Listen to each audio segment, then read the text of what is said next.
Pourquoi les femmes slaves se marient en dehors de leurs frontières et réussissent les mariages avec les hommes occidentaux français?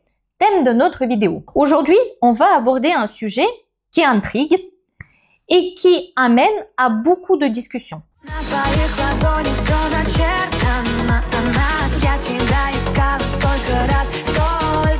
Pourquoi tant de femmes slaves choisissent de se marier avec des hommes occidentaux français? Et surtout, quels sont les secrets des couples franco-slaves qui réussissent? Derrière ces unions se cachent des différences interculturelles profondes, mais aussi une forte intelligence amoureuse. Une vision du couple basée sur l'équilibre et complémentarité. Les traditions slaves ont une influence majeure sur la vision de mariage et de famille. Le caractère des femmes slaves, leur éducation et leur approche du couple expliquent pourquoi elles sont attirées par des hommes avec des valeurs solides.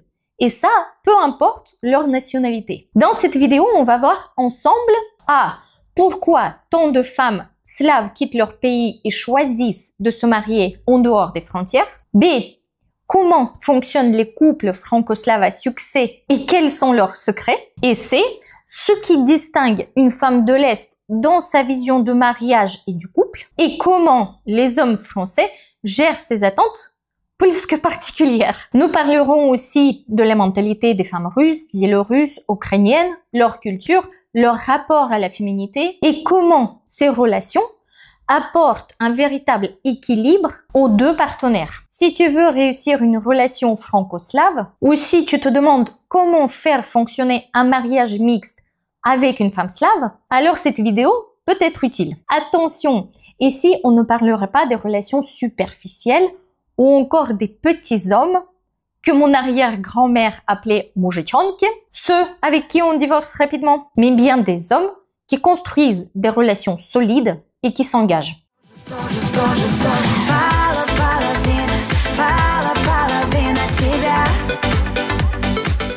D'abord, pourquoi les femmes slaves se marient avec des hommes étrangers? Là, je vais surtout parler de la Russie, Biélorussie et même maintenant l'Ukraine. Pourquoi? Eh bien parce que la situation peut être différente des pays comme la Pologne, la Slovaquie, la Tchéquie, etc.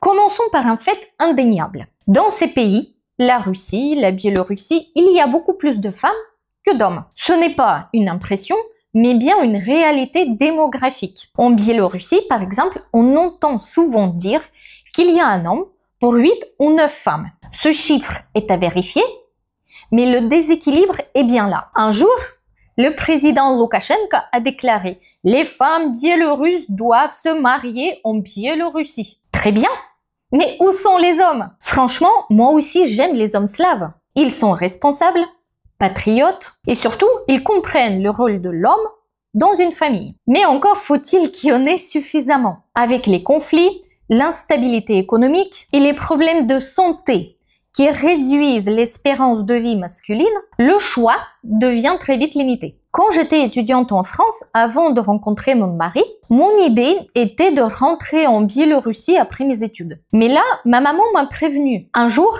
tu vas vouloir te marier. Et les hommes, il n'y en a pas beaucoup. Elle savait de quoi elle parle parce qu'elle s'est mariée en France pour la même raison. Mon père, quant à lui, il voulait me rassurer. Il me disait « Ce n'est pas grave, t'inquiète pas, je vais te trouver un mari ». À l'époque, il était doyen d'université. Il connaissait pas mal d'étudiants brillants et travailleurs. Et effectivement, il m'avait présenté un garçon intelligent, bosseur, sérieux, mais voilà, trouver un mari, ce n'est pas juste cocher des cases sur un CV. Il faut surtout une vraie complémentarité humaine et émotionnelle. Quand on est étudiante, on ne pense pas forcément au mariage. J'avais mes petits amis scooters et promenades au lac, mais cette réalité de manque d'hommes était bien présente. Et c'est là qu'on se rend compte d'une autre particularité des femmes slaves. Elles sont débrouillardes. Elles prennent leur destin en main. Elles n'attendent pas que M. Loukachenko ou M. Poutine leur apportent des maris en charter. Elles prennent les choses en main et vont les chercher ailleurs.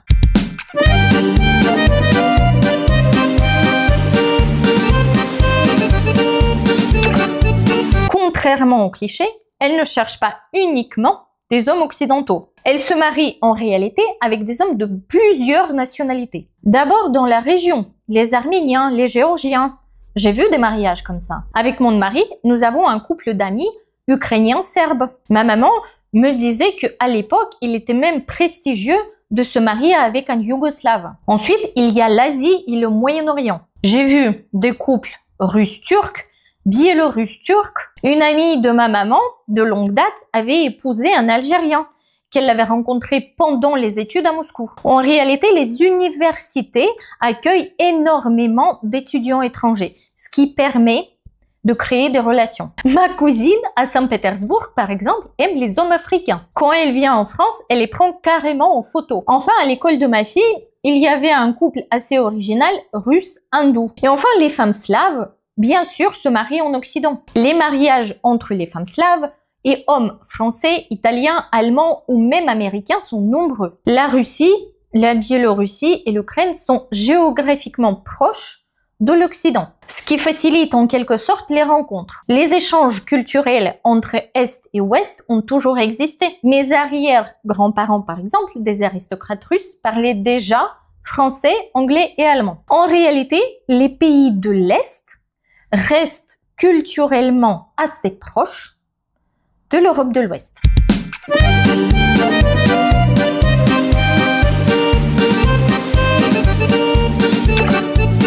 Maintenant, comment les couples se rencontrent? Bien sûr, Internet. On a un couple d'amis. Lui, il habite dans le Jura, dans un petit village, et elle vient d'un petit village de Sibérie. Ils se sont rencontrés sur Internet. Ensuite, il y a des échanges universitaires. C'est une énorme source de rencontres. Presque toutes mes amies slaves ont rencontré leur mari français pendant leurs études. Ensuite, il y a le travail. Beaucoup de femmes slaves ont une carrière internationale, tout comme leurs maris occidentaux. Pendant ma carrière internationale, j'ai rencontré des couples qui se sont formés comme ça. Et enfin, il y a des agences matrimoniales. Elles étaient plus populaires avant. Aujourd'hui, elles me semblent moins courantes. Dites-moi si je me trompe. Et il y a une autre réalité. Beaucoup d'hommes occidentaux partent s'installer en Russie, en Biélorussie, j'en ai déjà vu, Ukraine, à l'Est. Ils partent pour vivre avec leurs femmes slaves et trouvent un cadre de vie épanouissant.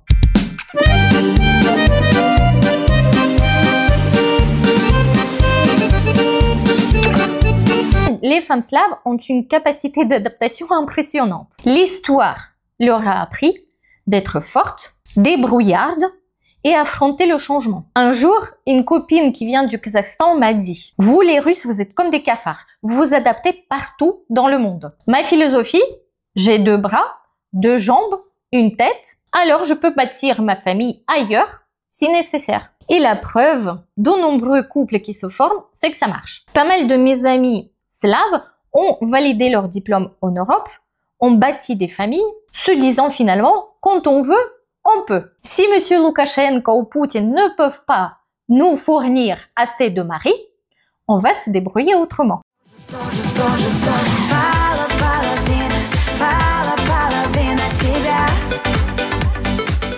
Maintenant, pourquoi de nombreux couples franco-slaves fonctionnent?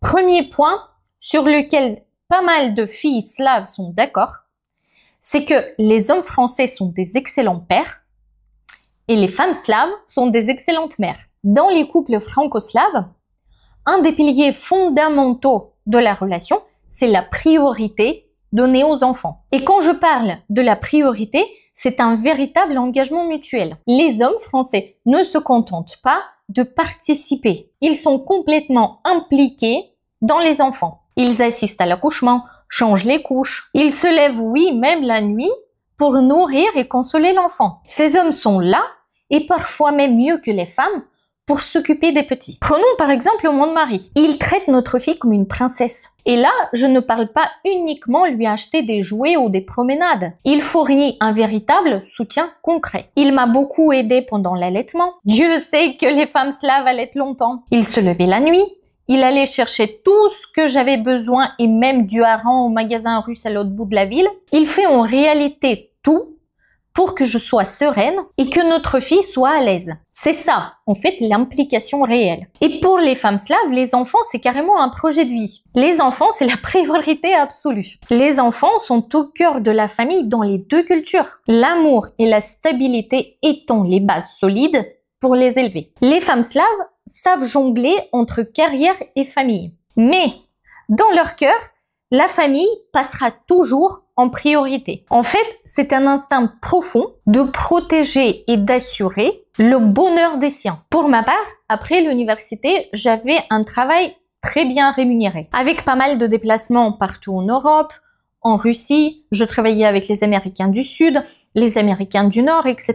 Mais j'ai décidé de changer de travail pour me rapprocher plus de ma famille parce que je savais que je voulais les enfants. Mon mari m'avait demandé au mariage et c'est là que l'instinct famille est venu. J'ai maintenant certes aussi un travail international, mais qui est beaucoup plus posé et calme, qui me donne énormément d'opportunités de m'occuper de ma fille et aussi de m'occuper de notre foyer et de mon mari. Ces couples franco-slaves solides, capables de surmonter les défis ensemble, restent concentrés ce qui compte vraiment, c'est-à-dire la famille. Après tout, si l'amour fait tourner le monde, les enfants sont certainement le carburant dans les relations interculturelles.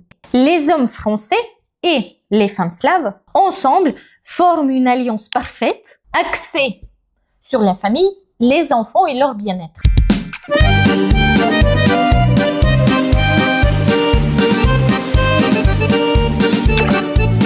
Les hommes français retrouvent leur rôle masculin au sein des couples avec les femmes slaves. Les hommes français, je dis bien les hommes et pas les mujitchonki, quand ils rencontrent une femme slave, se reconnectent assez rapidement avec leurs racines et prennent, en quelque sorte, au sérieux leur rôle de protecteur dans une famille. Et là, croyez-moi, je parle en connaissance de cause. Mon mari, les maris de mes amis et les hommes que je connais et qui partagent la vie avec les femmes slaves s'aperçoivent très vite que le rôle distinct des genres est une réalité plutôt agréable. Ils découvrent un véritable plaisir à s'investir dans la protection de la famille. Et là, ils le vivent comme un devoir masculin. Ce qui est intéressant, c'est que j'ai observé en France que la génération de ma maman, génération de son mari, leurs amis aussi, ou même les couples franco-français anciens,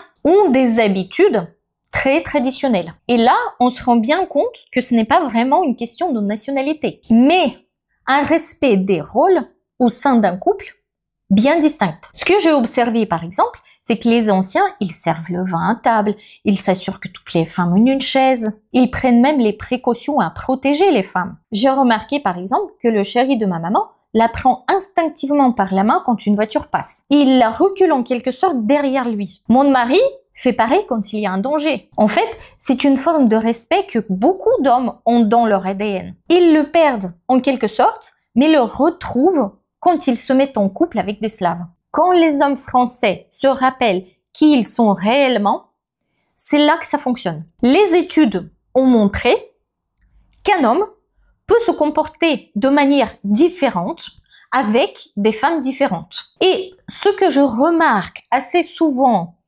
dans nos amis français en couple avec les femmes slaves, c'est qu'ils assument en fait pleinement leur rôle masculin, y compris sur le plan financier. Par exemple, ils réalisent vite qu'envoyer leurs enfants dans une école publique en France, surtout dans une grande ville, n'est pas vraiment une option. Donc, le choix se fait vite envers une école privée. Parce qu'après tout, les enfants, c'est un budget. Une femme, c'est un budget. Et non, ce n'est pas parce qu'elle reste à la maison comme certains petits hommes limités le pensent, mais parce que tout, y compris la santé, une voiture, un appartement, un confort serein, a un prix. Et c'est là que les hommes français en couple avec les Slaves comprennent leurs responsabilités. Les femmes slaves, quant à elles, ont tendance à se tourner direct vers leur mari pour prendre des décisions importantes. L'autorité masculine est valorisée, c'est dans les mœurs. Mon mari, par exemple, gère les finances, les impôts, il conduit quand on est deux en voiture, il prend des décisions majeures pour la famille et il prend même en charge les tâches, comme par exemple sortir ma voiture du garage ou encore porter des sacs lourds. C'est son rôle de protecteur qu'il assume à 100%. J'ai remarqué aussi que les femmes slaves, comme moi par exemple, mes copines, quand il s'agit même de manger quelque part, instinctivement on se tourne vers nos maris. Et ce que j'ai remarqué, c'est que les hommes français, ils adorent ça. C'est un moment, en quelque sorte, où ils peuvent se sentir vraiment hommes.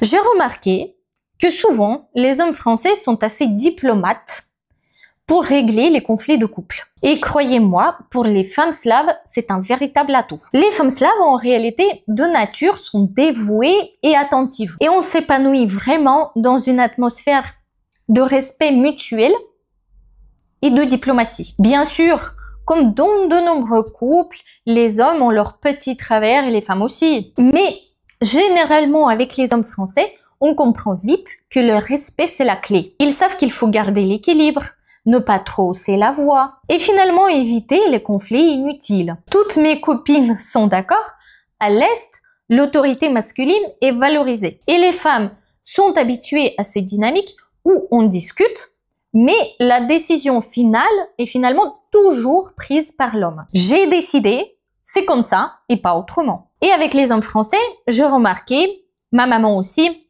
mes copines aussi, on discute, on débat. C'est pas tout blanc ou tout noir, vous voyez? Et c'est là que ça devient intéressant. Les hommes français sont plus ouverts à la discussion, mais savent aussi, comme on a vu avant, s'affirmer avec les femmes slaves. Ils prennent la décision finale sans hésiter, comme on aime bien, mais ce n'est pas pour autant qu'ils ignorent la vie des femmes. Ils s'adaptent, respectent l'opinion de l'autre. En fait, c'est un juste milieu entre discussion et prise de décision. Et c'est ce qui fait que ça fonctionne.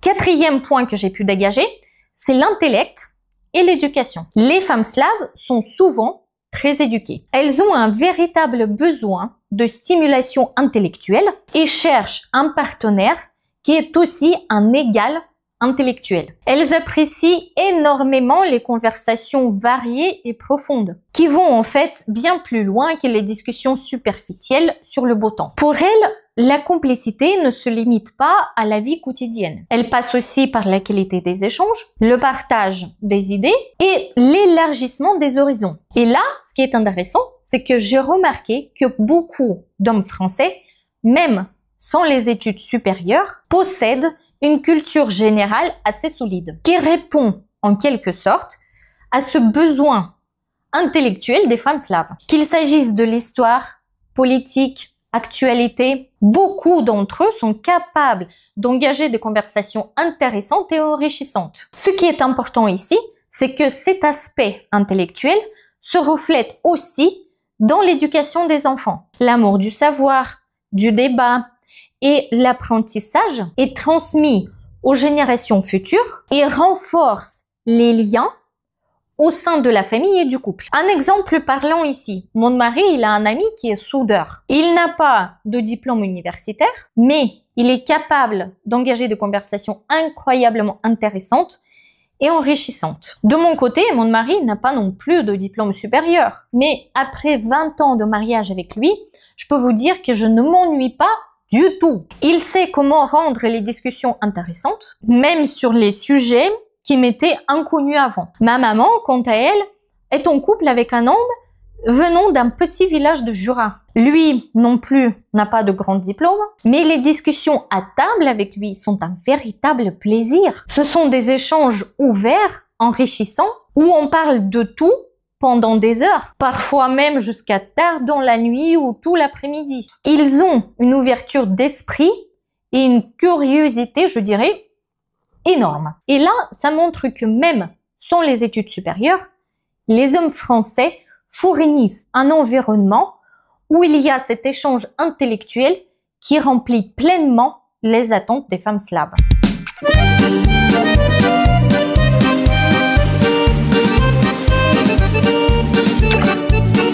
Et cinquième point, c'est la cuisine et la chaleur dans le foyer. La cuisine occupe une place assez importante et dans la culture française et dans la culture slave. C'est une véritable occasion de créer des moments de convivialité et de chaleur à la maison. Et c'est bien là qu'on trouve un point commun entre les femmes slaves et les hommes français, c'est l'importance de ces moments partagés autour d'un bon repas. Les hommes français sont souvent des excellents cuisiniers. Et je vous assure que pour les femmes slaves, ça apporte une véritable touche de chaleur et de plaisir dans la vie familiale. Ça favorise en quelque sorte une atmosphère de partage et de complicité. Personnellement, quand mon mari et le mari de ma maman se retrouvent en cuisine, c'est toujours un événement. Et ils disent souvent, allez, on met les femmes à l'apéro et on gère. Et croyez-moi, c'est bien plus qu'une simple blague. C'est leur manière de prendre en charge cette tâche de la cuisine et de la transformer en un moment plus qu'agréable, convivial pour toute la famille. Et je remarquais en France, la cuisine est bien plus qu'une action de préparer le repas. C'est un véritable symbole. Chez les hommes français, c'est une tradition qui se transmet de génération en génération. C'est aussi une manière de créer des souvenirs partagés et tisser aussi les liens solides au sein de la famille. Ce qui est particulièrement agréable pour les femmes slaves, c'est que la cuisine ne se limite pas seulement à nourrir le corps, mais elle raconte aussi l'histoire du pays et ses traditions. Les hommes français transmettent cette tradition et cette histoire à leurs enfants. Ils transmettent aux enfants des recettes typiques et aussi la manière à fêter les fêtes à la française. Et là, ça résonne très bien avec les femmes slaves qui, elles aussi, sont très attachées aux racines et aux traditions. Ça permet aussi aux enfants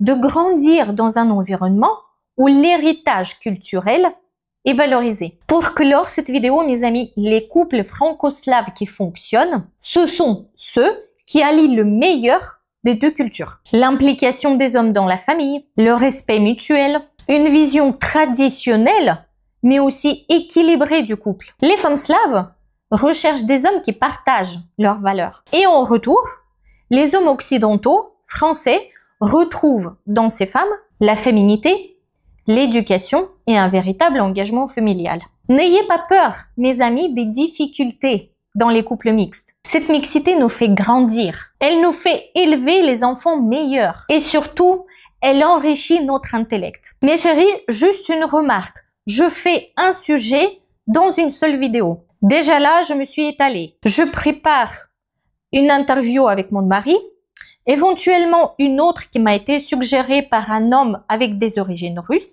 qui est sur les divorces dans les pays de l'Est, que je trouve très intéressant. J'ai pensé aussi une vidéo sur les femmes slaves qu'il faut éviter, et aussi sur l'éducation des enfants mixtes, religion et bilinguisme dans les couples slaves. Dites-moi dans les commentaires quelles sont peut-être vos priorités pour les prochaines vidéos. Et si tu as trouvé cette vidéo utile, like, partage, sauvegarde pour toi, appuie sur cloche pour avoir un œil sur les sorties de mes prochaines vidéos et à bientôt pour les échanges sur les couples franco-slaves. Soyez heureux mes chéris, à bientôt.